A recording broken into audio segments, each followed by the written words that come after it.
Woohoo! Where am I? Boom. Oh yeah. What is up, my friends? Keyword of the day, legs. And I am thoroughly excited because I need to build some wheels. Man, like always. I think there was, just something I heard online as far as, what leads to the most longevity. And believe it or not, wasn't diet, wasn't even exercise. Thigh strength. Yep. Particularly the quads. So mainly because two things: fall prevention, and another thing is being able to climb when you need to. Just going up steps, going uphill. The thighs, just being able to get out of your chair. That is a feat in and of itself. And if you can do that for a lifetime, you're gonna live a great life. But for the purposes of right now, we are headed to smash some legs and make them as proportional as possible. So, biggest area that I need to bring up is my hamstrings. So, what we're going to be doing is a lot of two different types of movements. An extension for the hamstrings, where I'm doing a nice stretch, getting a nice squeeze coming to the top. But then, with movements like Romanian deadlift, with a cable glute pinch, which are fun, basically just grabbing a rope, backing up, and you have the rope at the bottom of the cable, and then you let it pull you forward, and then you get a nice stretch from there. But the next thing is making sure that I get a lot of activation with a squeezing movement as far as the curl. So we need one stretch movement, like a Romanian deadlift, and then we need one curl movement, like a leg curl. And the reason being is when you have both of these movements in place, you're hitting, this camera keeps shifting. There we go. You're hitting the two different parts of the hamstring. So whenever you're doing a leg curl, you're hitting the biceps femoris. Who doesn't like hitting biceps, especially on leg day? Come on. And then when you hit it with that stretching movement, you're hitting, I believe it's the semitendinosus, which is huge hamstring muscle. But that being said, when you have both of those in place, you're going to be giving the hamstring that nice, full, dense look on stage. So that's what I'm looking forward to. I also want to make sure that I'm keeping the width in my legs. So, of all movements that we could do, I want to try, to make the most of, those big squat movements, those, the leg press movements, like any kind of movement where I'm having, some type of compound in there thrown in. That is the main goal. But I want to make sure that I can also do like an inner thigh machine, because whenever I have an inner thigh machine, that's where it's almost like a leg extension, because you'd have, just complete isolation on that inner thigh work. So that's the main goal for today. Just make sure that I'm properly obliterating the leg muscles. But I also want to touch on something that, I've been going through the the last few days as far as the meditation game goes. So I woke up yesterday and I had a slew of texts from an athlete of mine, and it was basically just about her digestion, just making sure that she was recovering from a surgery properly, and making sure that she had proper probiotics to build back her gut health. There were a lot of moving pieces that went into her situation. So, and that's usually the case. But I made a pretty big error. I wanted to make sure that she was okay. So I attended to her, as quickly as possible. But where I went wrong was I overthought it after that, where I was like, man, she could be doing this, she could be doing this, she could be doing this, to make sure that she's as healthy as possible. But where my downfall is I just kept overthinking it. I was like, I hope she's okay, she could be doing this, and the spiraling just kept going on. So that's a lesson for me. I didn't do my meditation yesterday before all that, so I kind of had this really big just spiraling of thoughts.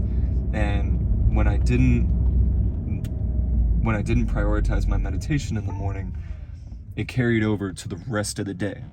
So a big lesson to me would be prioritize my own mental health, or for you, it'd be prioritize your mental health however you do it. If you like having some sort of morning ritual, it doesn't really matter what it is. Prioritize that before anything else, because for the rest of the day, you'll be a lot more effective. So, it might seem selfish in the moment, and it is, but I think not to make any religious references, but the Dalai Lama, he had this really good term. He liked to say wholesome selfishness, and that's where I was kind of missing out on yesterday when I didn't prioritize that meditation first thing in the morning. So the whole basis of it is you need to have some sort of selfishness so that you can be at your best. It's not selfishness in the sense like, man, I'm just gonna focus on myself and, man, screw all these people, like nothing like that. It's more coming from a place of what you need to do to prioritize your own mental health so that you can be at your best for other people. And when you do that, man, freaking sky's the limit. You will make a lot more people happy going about it that way. And whenever you kind of have these moments of just not really thinking that whatever you're doing as far as like morning rituals or whatever you do for your own mental health, if you kind of have a glimpse of that's not going to work so well for me, I'd rather focus on other people, cool, that works too. Just anytime where, like, at least for me, like if I feel like I'm not being at my best for other people, that's a sign to me that I probably wasn't taking the most care of what I could be taking care of in my own life and for my own mental health. So that's a lesson to me. First thing in the morning, for the most part, prioritize that meditation, and it's going to carry over for the rest of the day. Because I'll be honest, for the rest of the day yesterday, I was very focused, but I was focused in a way that was almost too logical. Like I wasn't, too cued in with the emotions that I need to make other people happy. And so if I'm, just not feeling the best that I could, then it's probably going to carry over to other people. And, even though I was focused, it was almost too focused in an unhealthy way, if that makes any sense, where man, how do I describe it? I was just, it was almost like I was anxious, like I wasn't getting enough done. And, you know, that anxiety kind of eats away at your ability to stay calm and stay still. And at the end of the day, like that could really play a part in you're not being able to hold space for yourself, so you're not being able to hold space for other people. And I know this all sounds like kind of mushy-gushy, but at the end of the day, like if you're in a relationship, if you're needing to attend to clients that you have, even if you know, run into a friend in the middle of the day and, you know, they just went through this big, you know, life update or, you know, life event, and you're not able to just be there, be still, and hold space for them, then you're not going to be so connected to everyone around you and with life itself. So, I mean, this seems like a minor part of life, you know, just cueing into the emotions that could, you know, really give you the stillness that you need to live life to the fullest. But man, the devil's in the details, you know. It's not always about just getting as much done as we possibly can, because at the end of the day, all that can be fine and dandy to be extremely productive, but if you're not in a good headspace to hold space for other people, then what does it all matter? You know, you're not going to be able to do it for the long term. You might be really good and on point that one day, but the next day you might just need a freaking break.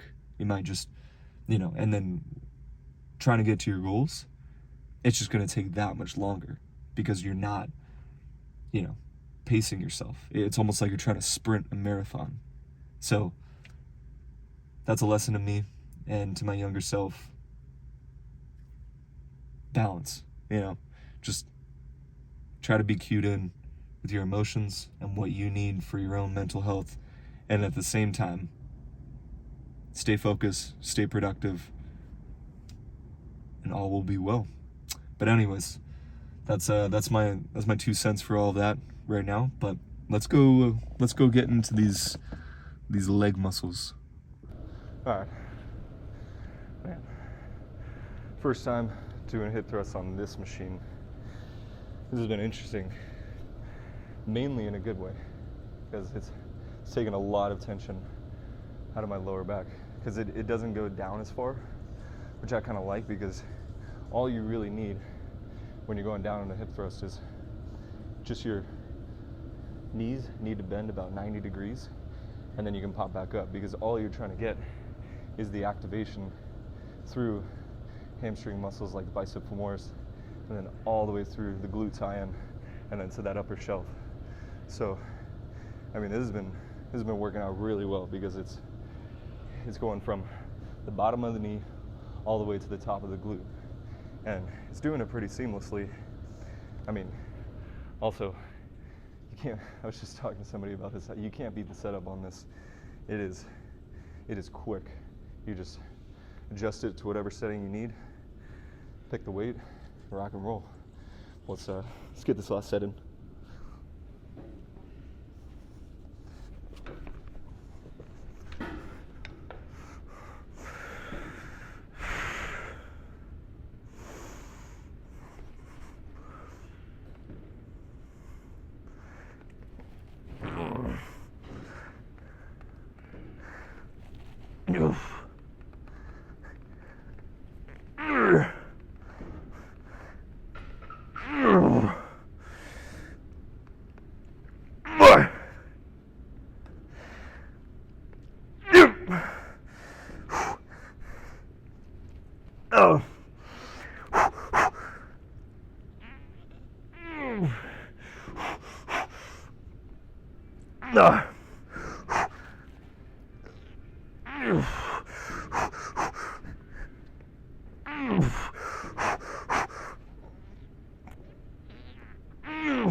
We got a little more.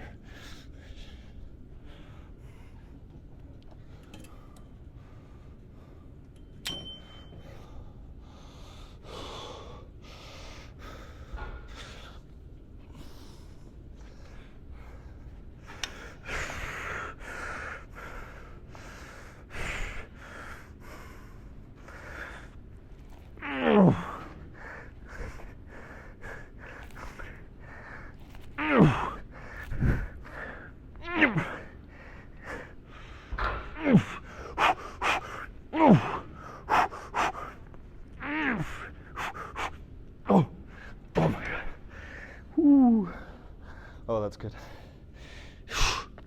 Oh, Jesus. Whew.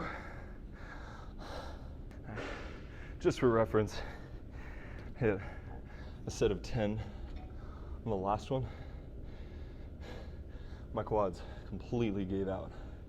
That was fun, but man, I almost got 12 on the last one. Just try to pump out a few extra reps, but that being said, we're keeping it at the same weight, but this is gonna be, it's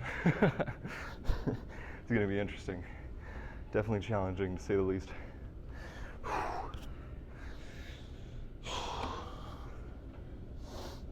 Oh.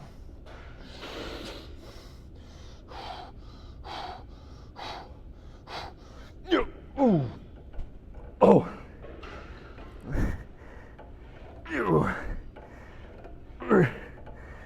Oh. Ah.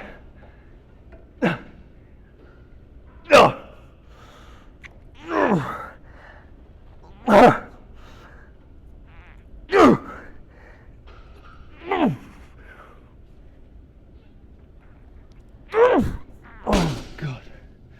Whew. We'll get a little more.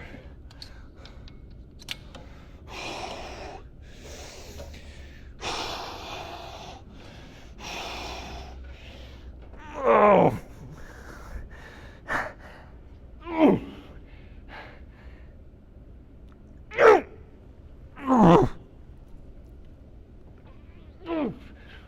Oh my God. Oh, that's it. That's it. Holy crap. No.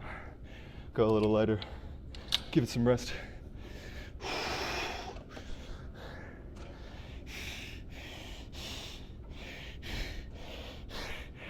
Oh my God.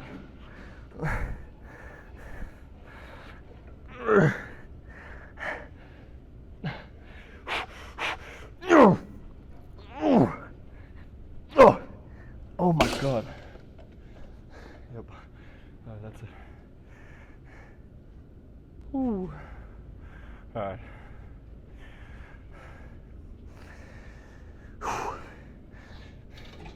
Now with this one, inner thigh machine, I was doing 230 for barely 10 reps. I mean, the last two were assisted, so now we're at 220. We'll see if we can get 12, but man, that's the name of the game. If I'm barely able to move after this, we're on the right track.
Oh my God.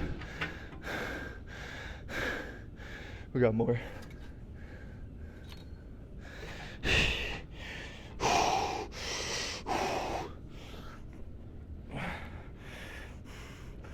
Oh.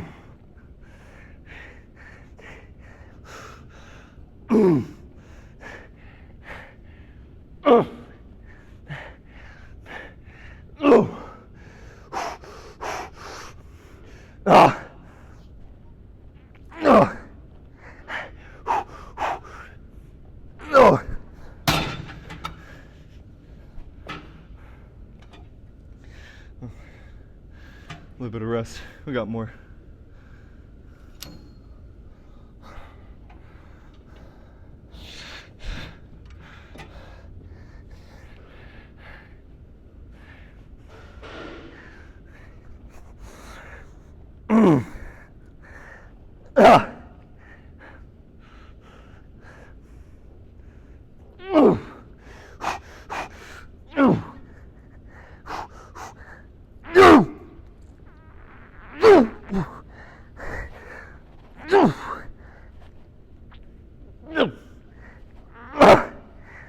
Oh my God.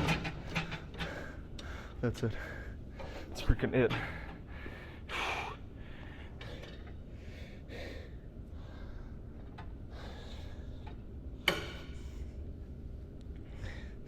Woo. Cannot wait to see full leg pump after all this. Woo. All right. It's freaking obliterated me last time. That was only at 10 reps. Now we got 12. Oh yeah.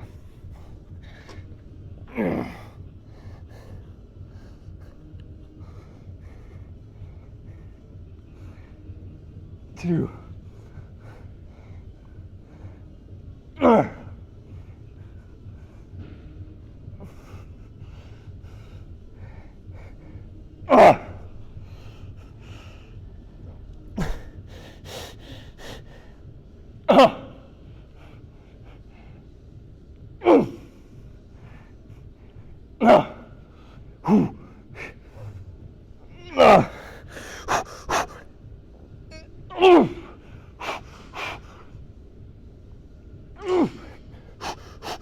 Oh my God.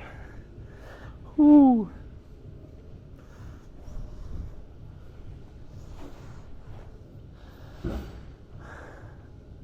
Man, you know when you get to that part of the set where it's almost like your entire system just completely activates. You know, you could say you get into like some sort of flow state, but for me, it's like I'm not even thinking at that point. I'm just almost like effortlessly focusing on just moving the weight.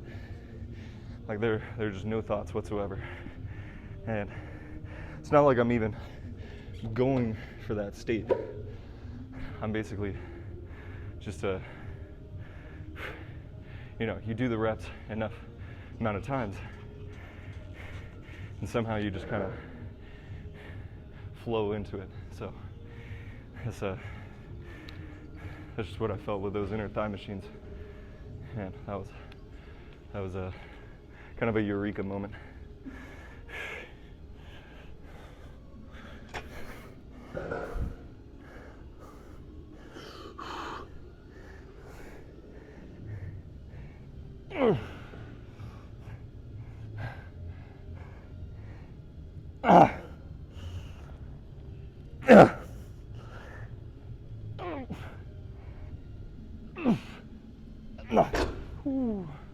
All right, we're not trying to go too crazy on the calves because need to let them rest a little more in this off season, so the quads can catch up to them, or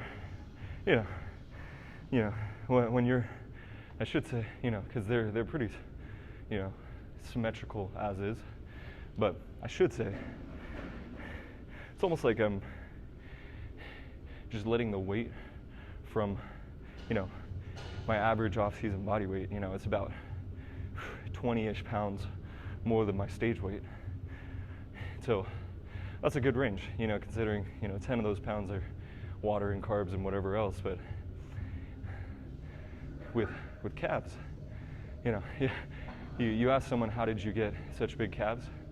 It's either they train them like crazy and they just stuck to their diet, stress management, sleep, whatever you needed. They were just training them for a long time, or they're carrying more weight around. So as a result, your calves just have to work harder. And, you know, if you're feeding them too, they're just gonna grow.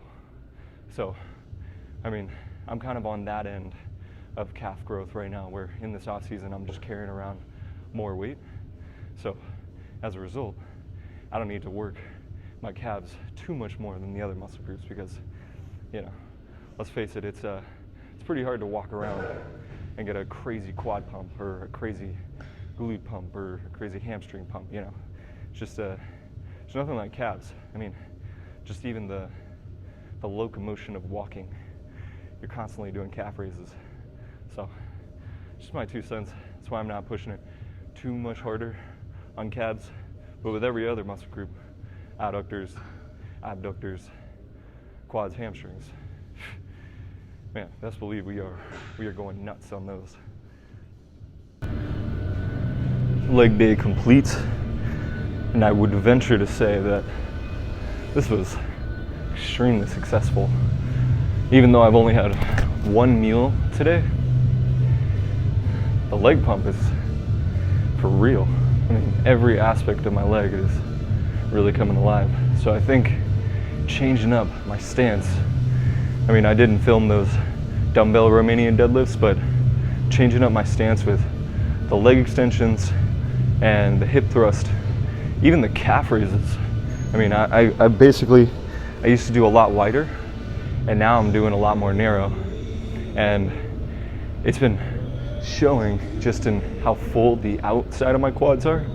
And then at the same time, on the outside of my hamstrings, when I'm coming down, I can feel it a lot more there. So, and then with glutes, it's a lot easier to feel it all the way through to that upper shelf, because I don't know, you know, with pretty much anything we do, the more you do it, the more of a tolerance you're gonna build up. So this is just a new stimulus that's working for me right now, but who knows, maybe I'll have to change it to extremely wide stance in a little bit, but for now, the narrow stance has been working. So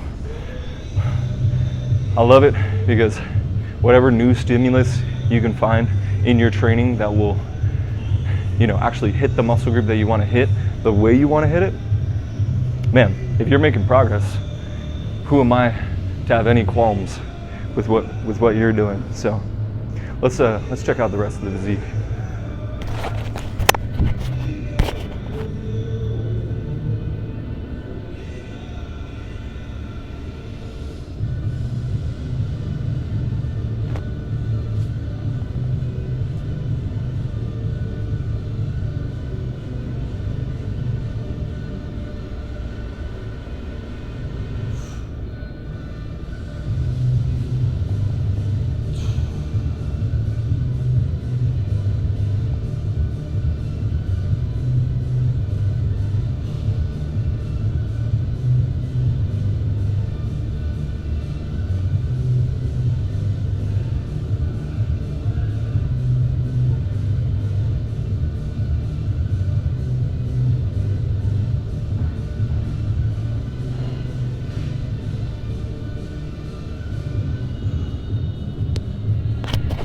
One thing I wanted to say about that kind of posing in particular, whenever you're head on, like with a, you know, front double bicep or front lat spread like I was just doing, when you come up with your legs, I used to push my hips forward a lot. And you see how even going from this to this, it takes away a lot of definition from the quads going up into the hip flexors. So if you can keep your hips back just slightly, then almost like you're at the top of a leg extension, just, you know, contract your quads just a little bit, keep your hips slightly back, you'll have a lot more going for you as far as definition in that upper quad region. So something I wanted to touch on. I used to do this all the time, just push the hips forward, and I mean, you can even see it with the stage photos of me. I come in, front double bicep, boom, push my hips forward, took away so much definition. So just bringing the hips back, pulling the quads up, makes a pretty vast difference.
distractors.